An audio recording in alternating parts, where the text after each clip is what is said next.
Bonjour à toutes et à tous. Dans l'actualité, ce lundi 14 juin est marqué par la journée mondiale des donneurs de sang. Ils sont environ 1 700 000 donneurs actifs en France. Mais avec le télétravail, les confinements et les différents ponts du mois de mai, les réserves sont actuellement au plus bas selon l'établissement français du sang. Autre cause, la reprise des opérations chirurgicales reportées en raison de la crise sanitaire. La demande est donc plus importante. Actuellement, une nouvelle campagne de communication vient ainsi d'être lancée pour mobiliser les donneurs. Des collectes sont également organisées sur le territoire. Exemple à Luçon dans ce reportage de Marie-Aimée Copleutre. Comme les 1,7 million de Français qui donnent chaque mois leur sang, Michael, Alizé ou encore Simon sont venus donner à Luçon. En quelques minutes, environ 480 millilitres leur sont prélevés. Ce don gratuit permet de sauver chaque année en France près d'1 million de personnes.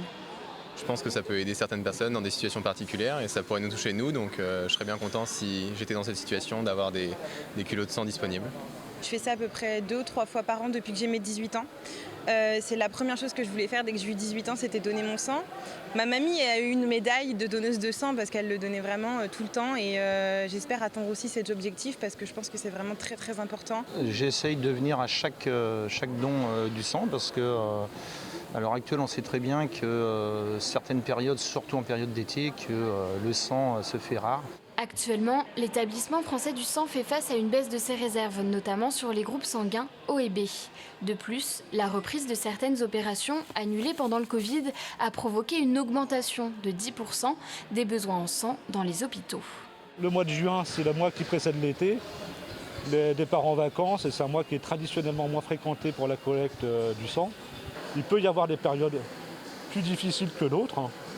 Actuellement, on a effectivement, en conjonction peut-être avec le déconfinement, le beau temps, peut-être une moindre mobilisation. Le coronavirus ne se transmettant pas par le sang, il est possible de donner son sang 14 jours après avoir été atteint par le virus. Enfin, il est permis de donner son sang après avoir reçu une première ou une deuxième dose de vaccin. Pour rappel, le don du sang se fait de 18 à 71 ans, à condition d'être en bonne santé, de peser plus de 50 kg et de ne pas avoir eu de piercing ou de tatouage dans l'année. Ouvrons à présent une page politique avec les élections départementales et régionales. Premier tour dans moins d'une semaine. Ce dimanche, un double scrutin est compliqué pour les municipalités. Il implique en effet de nombreux ajustements logistiques et sanitaires pour organiser et gérer ces élections. Au Sables-d'Olonne, par exemple, 33 bureaux de vote vont accueillir les 40 000 électeurs et plusieurs ont d'ailleurs dû être délocalisés. En raison du double scrutin et des conditions sanitaires, nous avons été dans l'obligation de transférer 14 sites de bureaux de vote vers de nouveaux sites, ce qui complique la tâche, mais ce qui est important. Chaque électeur concerné a reçu un courrier l'informant et va recevoir très prochainement une nouvelle carte électorale. On est sur des jauges à 6 électeurs maximum par bureau de vote, à l'intérieur d'un même bureau de vote, donc avec une gestion des files d'attente à l'extérieur de chaque bureau de vote. Et il est également demandé d'apporter son propre stylo et de venir voter à des horaires de moindre affluence avant 10h et après 13h. Les bureaux de vote seront ouverts de 8h à 18h. Et cette soirée électorale particulière sera à suivre en direct sur TV Vendée à partir de 19h50 dimanche soir avec tous les résultats et toutes les réactions des candidats pour les deux scrutins. Mais avant ces élections, toute cette semaine, TV Vendée vous propose sur ce plateau un module pédagogique présenté par Samuel Grasset qui nous a justement rejoint. Bonjour Samuel. Bonjour. Et on commence ce midi avec les compétences du conseil départemental et celles du conseil régional. Oui, la loi NOTRe de 2015 qui a entraîné le redécoupage des régions a aussi redistribué une partie des compétences. Alors on va tenter d'y voir plus clair. Commençons d'abord par l'économie. L'économie est devenue une compétence quasi exclusive de la région. Le conseil régional est autorisé à verser des aides directes aux entreprises pour qu'elles se lancent, pour qu'elles se développent. La région peut aussi attribuer des aides exceptionnelles aux secteurs en difficulté. Le tourisme, élément important de notre économie, c'est aussi une compétence de la région. Le département, lui, n'a plus de compétences économiques, si ce n'est sous forme d'aides indirectes aux entreprises.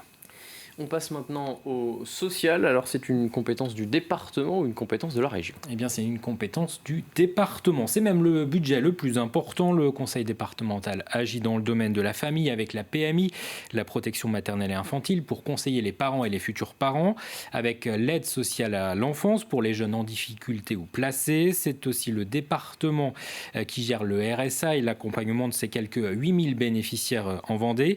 Il y a aussi un volet handicap à travers la MDP, MDPH, la Maison départementale des personnes handicapées. Et puis le département accompagne aussi les personnes âgées avec la gestion, le financement des maisons de retraite et le maintien à domicile. Pour l'éducation et la formation, qui s'en charge, le département ou la région? Eh bien, ce sont les deux, mais de manière différente. L'exemple le plus visible, c'est dans le domaine scolaire. Le département s'occupe de la création et de la gestion des collèges. La région, elle s'occupe des lycées. La région qui agit aussi dans le domaine de l'orientation des élèves avec le CIO, qui gère aussi les formations médico-sociales pour devenir infirmier ou aide-soignant, par exemple. Et puis la région s'occupe aussi de la formation des demandeurs d'emploi. Enfin, pour ce qui est de l'aménagement du territoire, même question, département ou région. Là encore, département et région agissent tous les deux. Le département gère les routes départementales. Il y en a 4800 km en Vendée. C'est le département qui peut ainsi décider du retour aux 90 km/h.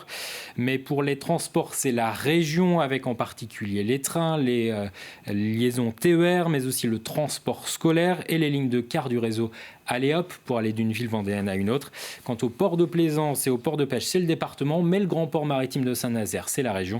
Et puis il y a d'autres domaines dans lesquels la région et le département agissent tous les deux, la transition écologique, le sport, la culture, encore le soutien aux associations. Merci Samuel pour toutes ces précisions.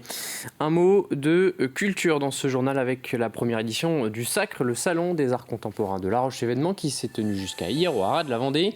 Une cinquantaine d'artistes sont venus exposer leurs œuvres dans différents domaines comme la poésie, la photographie ou encore la peinture. Et vous le voyez sur ces images, quelques curieux se sont déplacés pour admirer les créations et les univers de ces artistes. Les prévisions météo pour cet après-midi à l'image de ce week-end. Nouvelle journée de forte chaleur sous le soleil. Aucun nuage à l'horizon et des températures avoisinant les 30 degrés sur l'ensemble du département. Et je vous quitte justement sur ces quelques images filmées hier en milieu de journée au Sable d'Olonne. Il y régnait comme une ambiance de vacances ce week-end. De nombreux sablés vendéens sont venus profiter du soleil sur le Remblai. Et la grande plage, c'est la fin de cette édition. Très bonne journée sur TV Vendée.